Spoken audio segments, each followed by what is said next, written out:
Hello, my name is Jeffrey Kufshartron, and today I'll be presenting my science fair topic, designing a new stair climbing robot. One of the biggest challenges facing people in wheelchairs every day is stairs.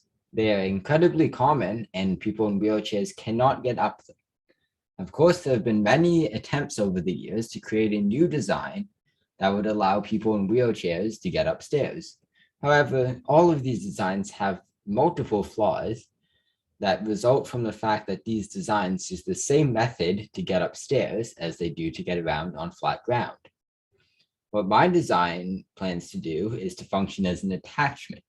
It would be attached onto an existing wheelchair, and it would be activated when the wheelchair reaches a stair. Then it would climb the stair, carrying the wheelchair along with it.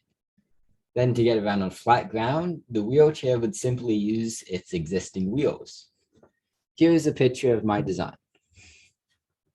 As you can see, it is made up of 10 actuators that are held together with 30 printed parts.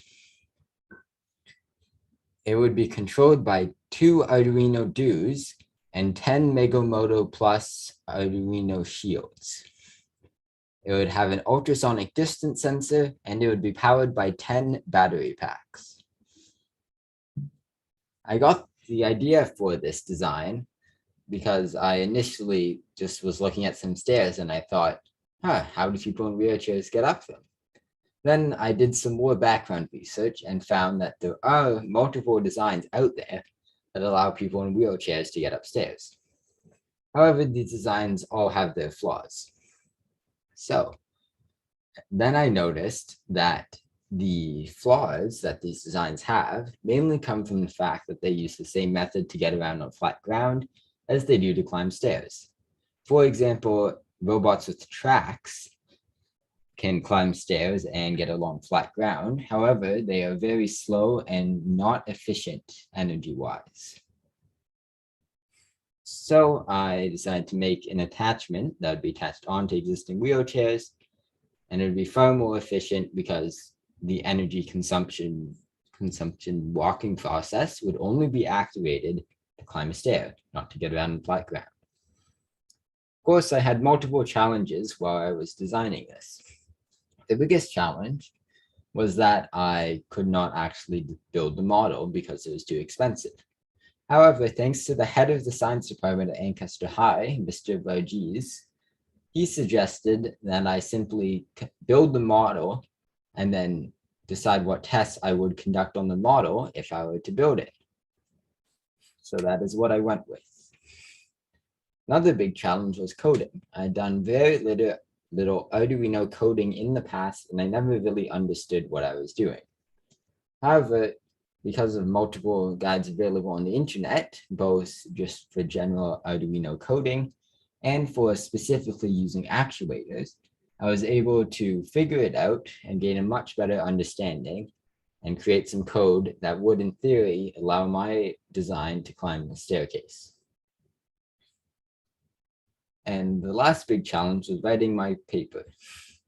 This was the first big science writing project I had ever done, and so my first draft was predictably very bad. However, thanks to Mr. Varghese and my parents, they helped me refine it and make it the best that it could be. Of course, I enjoyed a lot of stuff doing this. I really enjoyed learning how to model stuff using FreeCAD, the modeling software I used to design my model.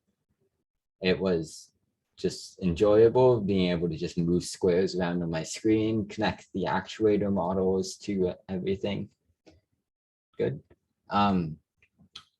Also, the coding, once I figured out generally what I was doing, became much more enjoyable. It was actually pretty fun just trying to find out where I went wrong and what I should fix in order to improve my code.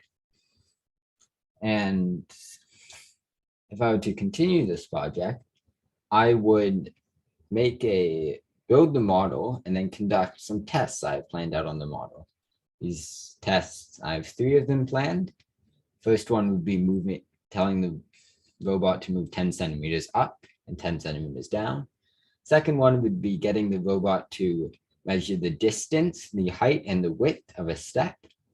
And the last one would be to have the robot attempt to climb a staircase. During all of these tests, I would measure the speed at which the robot completes the task, the remaining batteries to see how much energy it used to complete these tasks, and how accurately it completed the tasks. A big thanks to Mr. Verghese and my parents for helping me out with this project a lot. Thank you.